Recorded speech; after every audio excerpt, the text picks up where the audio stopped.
Uma boa noite a todos, que Deus em sua infinita bondade nos proteja, nos ampare, nos fortaleça, que luz se faça em todos os lares da terra, que luz se faça no nosso lar. Nós trouxemos hoje do livro Páginas de Espiritismo Cristão, de Rodolfo Caligares, que ele fala sobre a família e a lei da consequência.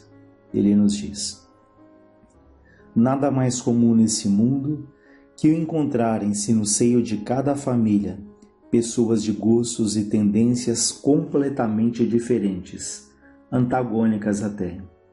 À primeira vista, isso pode parecer estranho e inexplicável, porquanto a consanguinidade, o mesmo tipo de educação e os interesses comuns deveriam determinar exatamente o oposto. E é verdade, né? É muito comum, dentro de todas as famílias, nós encontrarmos pessoas ali de gostos totalmente diferentes, de tendências diferentes, apesar de terem tido a mesma educação, influências muito parecidas, né, serem do mesmo sangue. No entanto, são pessoas que nutrem ali gostos, hábitos, interesses muito diferentes, né? Isso pode parecer estranho, como ele fala aqui, né? Acontece, porém, ele continua, que cada indivíduo é espiritualmente filho de si mesmo, ou melhor, ele traz ao nascer uma bagagem de boas ou más aquisições feitas em outras existências que lhe constituem um caráter, um modo de ser todo especial, e não basta a convivência de alguns anos sob o mesmo teto para que tais diferenciações sejam anuladas. Então ele usa uma expressão bastante interessante, que espiritualmente cada um é filho de si mesmo. Ou seja, o que nós somos agora é o fruto de tudo que nós vivemos, pensamos, sentimos, desde o dia em que Deus os criou. Então, quando um pai, uma mãe fala, o meu filho nasceu, na verdade é um filho de Deus, né? Há um poeta, um filósofo, Khalil Gibran, em que ele diz que vossos filhos vêm através de vós, não de vós. Então os filhos vêm através ali dos pais, eles não são dos pais, né? Os pais são os instrumentos pelos quais Deus se utiliza para que esses espíritos possam retornar à Terra, né? Então, se cada um é espiritualmente filho de si mesmo, se cada um traz uma bagagem do passado, bagagem de qualidades e aquisições ou de vícios, de dificuldades, ele diz que não basta alguns anos aqui na Terra para que essas diferenciações, para que essas influências, elas sejam anuladas. Por isso é que a infância na Terra ela é tão importante. Ela tem ali um papel fundamental dos pais para que, se trazemos essas tendências do passado, para que os pais nesse período de infância possam nos ajudar a criarmos melhores hábitos, a modificarmos as tendências que não são positivas. Tanto que sabemos que ali esse período na infância na Terra ele dura ali até os 7 anos, que quando o espírito ele começa a recobrar as suas reais tendências, porque nessa primeira fase muita coisa está adormecida, né? Então por isso os pais ali nesse período inicial, nesses primeiros anos de vida, eles têm um papel muito importante de ajudarem para que essas influenciações sejam melhoradas, né? Para que as boas tendências possam ali se sobressair. Ele diz: não raro manifestam-se também entre irmãos ou entre pais e filhos antipatias tão profundas que só mesmo a preexistência das almas é capaz de explicar. E quantas vezes acontece, né? Antipatias profundas entre pais e filhos, entre irmãos, que nós podemos nos perguntar: por que eu tenho tanta afinidade com um, tanta dificuldade com o outro? Por que um às vezes pode me fazer algo contra mim? Eu tenho uma facilidade enorme para perdoá-lo, enquanto às vezes o outro, até a voz já nos incomoda, né? Então, se nós não pensarmos no passado, nessa preexistência das almas, nesses relacionamentos de vidas anteriores, realmente fica muito difícil explicar por que a dificuldade e a antipatia é tão grande, ou outro oposto, porque essa afinidade que nos leva a sentir tão bem do lado de uma pessoa nos faça gostar tanto dela. Então, o Espiritismo nos deixa claro que quando as dificuldades ou quando as respostas elas não se encontram nessa vida, elas estão no passado, ou seja, a preexistência, as reencarnações, a convivência em existências anteriores, que elas influem decisivamente no nosso comportamento, nas nossas reações nessa existência. Mas se Deus ali nos coloca juntos, sob o mesmo teto, principalmente ali no campo familiar, é porque ali há a necessidade, há o benefício do crescimento, quando ali acontece uma reconciliação. Ele nos diz ainda, talvez nos digam, não seria mais razoável, não seria melhor que os renascimentos obedecessem aos princípios da afinidade para que houvesse mais compreensão, mais paz, mais alegria nos lares? Então, uma pergunta bastante interessante que ele faz. Nós não poderíamos nascer entre pessoas que temos afinidade, que temos uma convivência mais serena, mais tranquila, para que houvesse mais compreensão, mais paz, mais alegria nos nossos lares? Ele responde, sem dúvida que seria mais razoável. É assim que se formam e se sustentam os grupos familiares nos mundos mais adiantados que o nosso. Vejam, é assim que isso acontece, esse convívio, esse renascimento entre pessoas afins, mas em mundos mais adiantados que o nosso. A humanidade terrena, entretanto, tem que se despojar primeiro das suas inúmeras fraquezas e imperfeições para fazer jus a essa felicidade. Então, na medida em que nós vamos adquirindo ali a paciência, a compreensão, o respeito, o perdão, olhar para o outro, desenvolvermos ali a empatia pelo outro, então gradativamente nós vamos conquistando o direito de vivermos ali em mundos onde haja essas reuniões de espíritos afins. Mas como ele fala, nós temos que nos despojar primeiro, porque esperamos a convivência com alguém que nos respeite, que nos ame, que nos compreenda, que entenda as nossas dificuldades. Da mesma maneira que nós esperamos alguém assim do nosso lado, alguém também espera que sejamos compreensivos, pacientes, solidários, afetuosos, ou seja, para conquistarmos o direito de termos alguém assim, nós temos que nos doar, nós temos que cultivar dentro de nós aquilo que nós esperamos do outro. Tanto que há uma frase sábia que diz, para que nós não esperemos do outro, não cobremos do outro aquilo que ele ainda não possui, que ele ainda não tem condições plenas de nos oferecer, da mesma maneira que nós também não somos perfeitos, da mesma maneira que exige também que o outro tenha conosco a paciência, a compreensão e o perdão. No estado atual da nossa evolução, somos colocados em contato com aqueles que possam contribuir para o desenvolvimento das virtudes que nos faltam, tais como a benevolência, a resignação, a humildade, a perseverança, a mansidão, a obediência, a tolerância, o perdão, a renúncia, a caridade. E é precisamente no Instituto da Família que se nos apresentam as melhores condições para isso.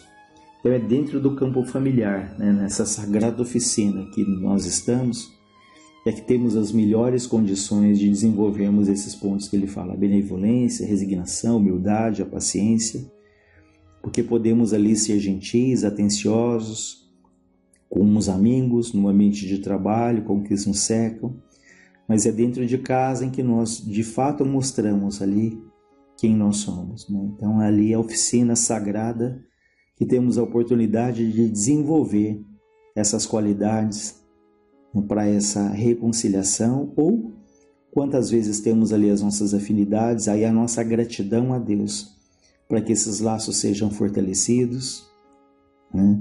Agradecendo a Deus por permitir espíritos ali que nos estimulam, que nos impulsionam, que nos fortalecem. Então nós temos que ser gratos a Deus pelos desafios que nos levam a crescer, que nos tiram ali do comodismo, que nos mostram quem de fato somos, mas também agradecer a Deus pelos afetos que nos amparam, que nos fortalecem, né? Que estão ali do nosso lado. Outro sim, em nossas vidas anteriores, todos havemos cometido deslizes, praticado injustiças, perpetrado traições, usurpado direitos e laqueado a boa fé alheia, agravando, ferindo, prejudicando seriamente nossos semelhantes, ligando-nos a eles pelos laços de ódio. Então podemos pensar, poxa, mas eu nunca fiz nada contra ninguém. Mas lembremos sempre das múltiplas existências que já tivemos, em que nessas existências, né, cometemos deslizes, praticamos injustiças, abusamos do poder, abusamos talvez da beleza, né, da sexualidade, enfim, né, acertamos, é verdade, mas também provocamos ali mágoas, ilusões em corações que confiavam em nós e que hoje a vida pode nos colocar ali junto com eles para essa reconciliação. Ora, a providência divina exige a harmonização daqueles que se hajam tornado inimigos e pela lei da consequência eles são reaproximados tantas vezes quantas sejam necessárias, a fim de que em novas relações possamos transformar a aversão em amizade. Pois o propósito de Deus é que todos nos amemos mutuamente, formando uma só e grande família que é a fraternidade universal. Destarte-se dentro em nossa própria casa alguém que se erige, né? Alguém que se apresente ali como nosso desafeto, o que nos cumpre fazer é conquistá-lo com o nosso carinho, ou quando esteja acima das nossas forças, suportá-lo pacientemente, ou seja, cultivarmos ali o respeito, né, pela pessoa que está ali ao nosso lado. O acaso não existe. E se o destino nos colocou lado a lado, é quase certo tratar-se de um credor do pretérito, né, do passado, com o qual temos contas a ajustar. Procedendo dessa maneira, estaremos fazendo a nossa parte, adquirindo méritos para uniões mais ditosas no porvir, no futuro. Caso, porém, mantenhamos aceso o fogo da discórdia, revidando-lhe ultrajes e demonstrações de malquerência, estamos simplesmente acumulando dívidas, cujo resgate depois será ainda mais penoso que o sacrifício que nos seria preciso realizar agora. Então ele nos convida, né, para que então, retomando aquilo que ele diz, desenvolvamos ali no dia a dia essa paciência, essa compreensão, entendendo ali que aqueles que caminham conosco são espíritos que também têm seus sonhos, que também têm os seus anseios, que muitas vezes trazem ali determinados hábitos e comportamentos que não nos agradam, mas nós podemos ter contribuído ou provocado aquilo no outro. Então nós retornamos ali para esse aprendizado juntos, né? Acho que essa palavra cabe muito bem, aprendizado, porque nós aprendemos muito ali nos momentos de paz, mas as dificuldades também nos ensinam, né, nos levam ali a refletir, né, e na busca pela ajuda, na busca pelo equilíbrio, todos ali crescem. Então, façamos ali a nossa parte, aproveitemos esses momentos do Natal em que vibrações amorosas nos chegam e façamos ali o que nos cabe, doando ali o melhor que temos dentro de nós, né? Quantas famílias acabam se separando, né, não se encontram mais ao longo dos anos. Então talvez seja o momento aí de repensar, de pedirmos perdão quando julgarmos que erramos, ou se julgamos que estamos certos, quantas vezes dar um passo atrás, né?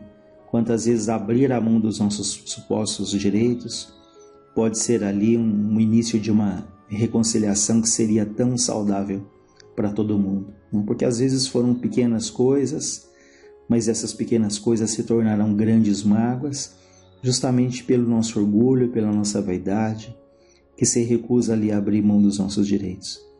Então valorizemos ali a família, busquemos essa reconciliação, sempre gratos a Deus, nosso Pai, a Jesus, nosso Mestre.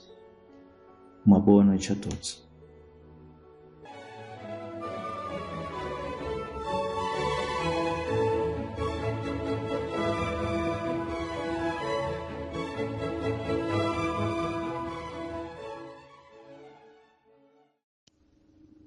Boa noite a todos. Vamos continuar então vendo alguns pontos importantes das experiências de Emmanuel no livro Há 2000 anos. Consta que Públio Lentulus escreveu uma carta a Tibério, dando notícias de Jesus.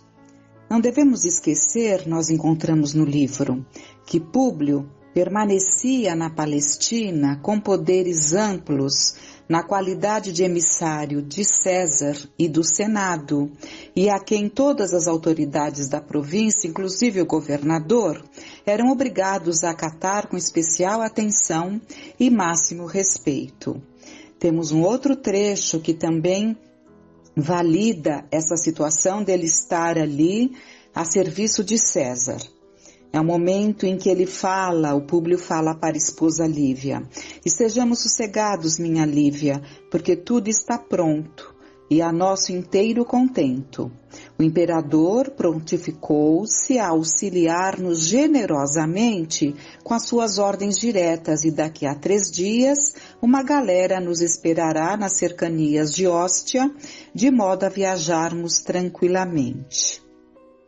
E é interessante que Emmanuel narra que com o restabelecimento da filhinha, que ele atribuiu ao clima favorável da Galileia, ele escreve ao grande amigo Flamínio longa carta em suplemento com vistas ao Senado romano sobre a personalidade de Jesus Cristo, encarando-a serenamente sob o estrito ponto de vista humano, sem nenhum arrebatamento sentimental.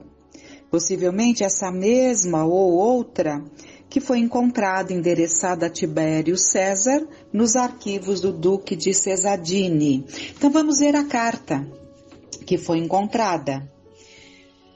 Sabendo que desejas conhecer quanto vou narrar, existindo nos nossos tempos um homem, o qual vive atualmente de grandes virtudes, chamado Jesus, que pelo povo é inculcado o profeta da verdade, e os seus discípulos dizem que é filho de Deus, criador do céu e da terra e de todas as coisas que nela se acham e que nela tenham estado. Em verdade, ó César, cada dia se ouvem coisas maravilhosas desse Jesus. Ressuscita os mortos, cura os enfermos. Em uma só palavra, é um homem de justa estatura e é muito belo no aspecto. E há tanta majestade no rosto que aqueles que o veem são forçados a amá-lo ou temê-lo. Tem os cabelos da cor amêndoa bem madura. São distendidos até as orelhas e das orelhas até as espáduas. São da cor da terra, porém mais reluzentes. Tem no meio da sua fronte uma linha separando os cabelos, na forma em uso nos nazarenos. O seu rosto é cheio, o aspecto é muito sereno, nenhuma ruga ou mancha se vê em sua face, de uma cor moderada. O nariz e a boca são irrepreensíveis, a barba é espessa, mas semelhante aos cabelos, não muito longa, mas separada pelo meio. Seu olhar é muito afetuoso e grave. Tem os olhos expressivos e claros. O que surpreende é que resplandecem no seu rosto como os raios do sol, porém ninguém pode olhar fixo o seu semblante, porque quando resplende, apavora, e quando ameniza, faz chorar. Faz-se amar e é alegre com gravidade. Disse que nunca ninguém o viu rir, mas antes chorar.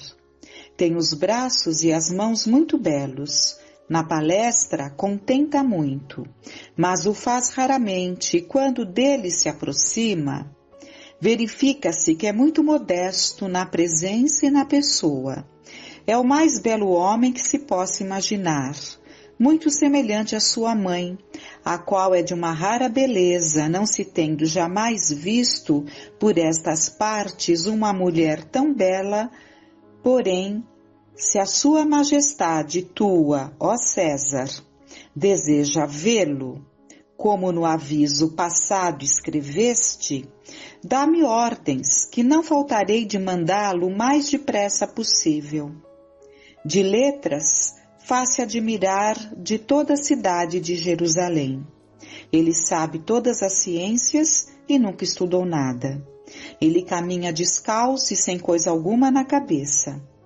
Muitos se riem vendo-o assim, porém sua presença, falando com ele, tremem e admiram. Dizem que um tal homem nunca for ouvido por estas partes. Em verdade, segundo me dizem os hebreus, não se ouviram jamais tais conselhos de grande doutrina, como ensina este Jesus.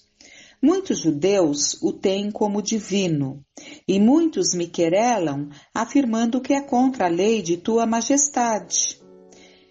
Eu sou grandemente molestado por esses malignos hebreus. Disse que este Jesus nunca fez mal a quem quer que seja, mas ao contrário, aqueles que o conhecem e com ele têm praticado, afirmam ter dele recebido grandes benefícios e saúde. Porém, à tua obediência estou prontíssimo. Aquilo que tua majestade ordenar será cumprido. Vale da majestade tua, fidelíssimo e obrigadíssimo Públio Lentulus, legado de Tibério na Judéia, Lindis Jones Sétima, Luna Seconda. E um ponto muito importante para a nossa reflexão,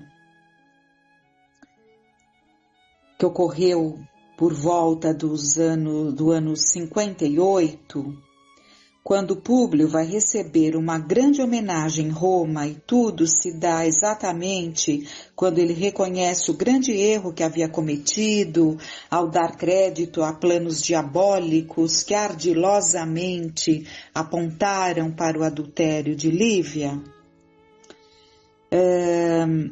Mas vamos pegar aqui a homenagem, primeiramente vamos ver a homenagem que é feita, né? Então, depois das reverências no Senado, eles se dirigem para o templo de Júpiter e depois disso é que se encaminham para o Circo Máximo, que hoje, quem visita ali essa região, não encontra praticamente nada, a não ser ali um grande espaço, assim na forma de uma bacia. Não restou praticamente nada do que havia ali na época, né? Mas Emmanuel faz questão de dar detalhes dessa estrutura. E qual seria a importância desse circo? Além do seu papel na época, né? Foi lá e não no Coliseu que os cristãos eram sacrificados, devorados pelas feras famintas ou ardendo como tochas em postes, iluminando ali todo aquele ambiente. Tudo isso sob os aplausos frenéticos dos assistentes enlouquecidos. Então nós vamos ver ali uma situação que vai falar sobre, Emmanuel nos traz ali sobre o cárcere que havia junto a esse circo máximo e uma descrição que ele faz. O cárcere, onde os cristãos iam passar tantas horas ao relento, em angustiosa promiscuidade, que de algum modo representava para eles suave consolo, ficava anexo ao grande circo, sobre cujas proporções gigantescas somos obrigados a deter nossas vistas, dando ao leitor uma fraca ideia da sua grandeza. O Circo Máximo ficava situado justamente no vale que separa o Palatino do Aventino, erguendo-se ali como uma das mais belas maravilhas da cidade invicta. E fica muito perto, uma estação do Coliseu, muito próximo ao Coliseu. E Emmanuel continua: edificado nos primórdios da organização romana, suas proporções grandiosas se haviam desenvolvido com a cidade e ao mesmo tempo de Domício Nero, tal era a sua extensão, que ocupava 2.190 pés de comprimento por 960 de largura, terminando em semicírculo, com capacidade para 300.000 espectadores, comodamente instalados.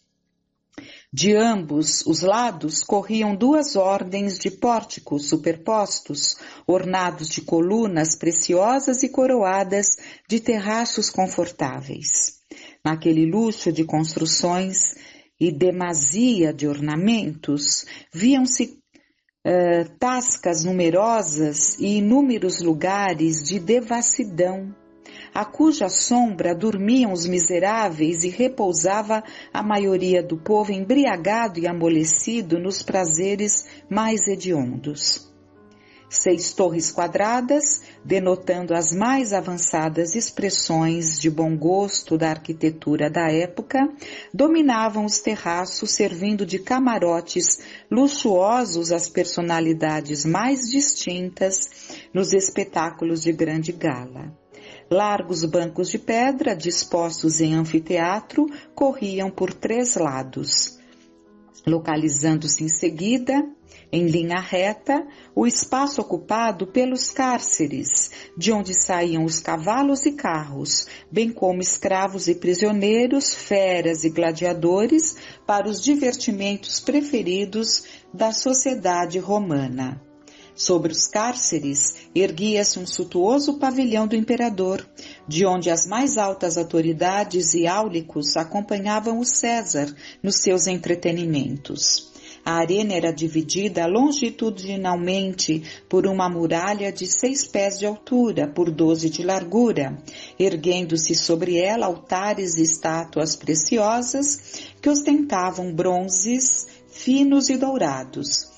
Bem no centro dessa muralha, imprimindo um traço majestoso de grandeza ao ambiente, levantava-se à altura de 120 pés o famoso obelisco de Augusto, que foi o primeiro imperador romano, dominando a arena colorida de vermelho e de verde, dando a impressão de relva deliciosa que se tingisse subitamente de flores de sangue. Bem tarde, então terminada essa descrição, vamos concluir que bem tarde Públio se liberta desse jugo das honrarias do Estado. E se pensarmos qual era o César que o homenageou, porque depois de Augusto vem Tibério César, que foi justamente aquele que esteve por muitos anos ao tempo de Jesus, e depois durante alguns anos Calígula, e agora era Nero que estava. Então, quem homenageou a Públio nesse término dos seus trabalhos, ali já com uma certa idade? De quem ele recebeu a homenagem desses Césares? De Nero. Nero, que não deixou nada além de ações ultrajantes e depravadas. Então, podemos concluir, e vemos ali a sua dor, a dor quando tudo se aclara, quando ele está assistindo ali ao espetáculo e tudo se aclara para ele, como foi dolorido tudo isso. Mas vamos ver Lívia e Ana nesses cárceres, porque elas estavam ali.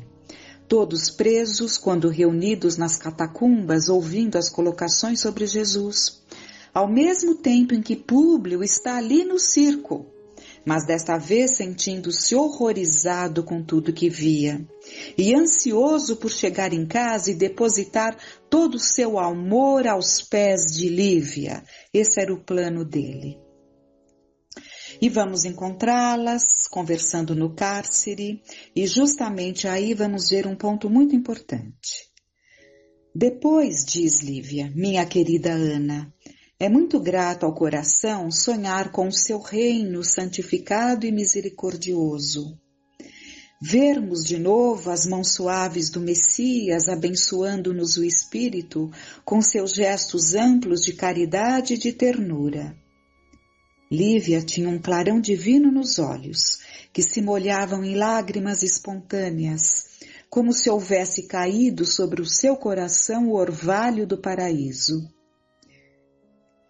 Via-se claramente que suas ideias não estavam na terra, mas sim flutuando num mundo de radiosidades suavíssimas, cheio de recordações carinhosas do passado e saturado de ternas esperanças no amor de Jesus Cristo.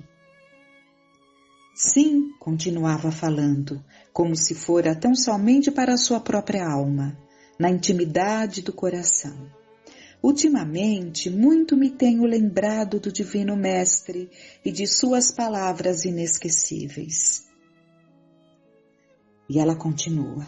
Naquela tarde inovidável de suas pregações, ainda era crepúsculo e o céu estava recamado de estrelas, como se as luzes do firmamento, porque ela esteve presente como nós vimos, não sei em qual dos encontros, ela esteve presente no dia das bem-aventuranças. Então, recamado de estrelas, como se as luzes do firmamento desejassem também ouvi-lo. As ondas do Tiberíades, que se apresentavam frequentemente tão rumorosas ao fustigo do vento, vinham silenciosas, desfazer-se num leque de espumas, de encontro às barcas da praia, numa doce expressão de respeito, quando se faziam ouvir na paisagem os seus divinos ensinamentos. Tudo se aquietava de manso. Era de ver-se o sorriso angelical das criancinhas, a claridade terna dos seus olhos de pastor dos homens e da natureza. Nos meus anseios, minha boa Ana, desejava adotar todos aqueles petizes maltrapilhos e famintos que surgiam nas assembleias populares de Cafarnaum. Mas meu propósito materno de amparar aquelas mulheres desprezadas e aquelas crianças andrajosas que viviam ao desamparo não podia realizar-se neste mundo. Todavia, suponho que hei de realizar os ideais de minha alma, se Jesus me acolher nas claridades do seu reino. Então aqui está o ponto muito, muito importante. Esse sentimento que ela teve ao pensar, ao recordar-se daquelas crianças, daqueles maltrapilhos, daquelas mães tão sofridas, o sentimento que ela teve, esse propósito materno de amparar aquelas mulheres desprezadas e aquelas criancinhas andrajosas. Esse é o ponto. É esse sentimento que esses espíritos de escola, esse amor fraternal universal próprios desses espíritos, esse sentimento, esse tipo de sentimento pelo outro, até desconhecido, é o que exemplifica a lição de Jesus, quem é minha mãe, quem são meus irmãos, em que Jesus abre o sentimento fraternal para além das fronteiras familiares, nos ensinando, nos apontando o caminho a ser palmilhado. Vamos então nos exercitando no sentimento amoroso pelos nossos, pelo outro, e assim vamos até um dia lá distante. Pequenas ações se tornam grandes quando feitas com amor. Pequenas ações se tornam grandes quando partem de nós. Quando parte de nós se doa. Quando parte de nós se doa num ato de amor. Confiemos e caminhemos, buscando em nossos pensamentos o olhar de Jesus. com muita gratidão, com muita confiança, peçamos a Deus e a Jesus. Tenhamos uma noite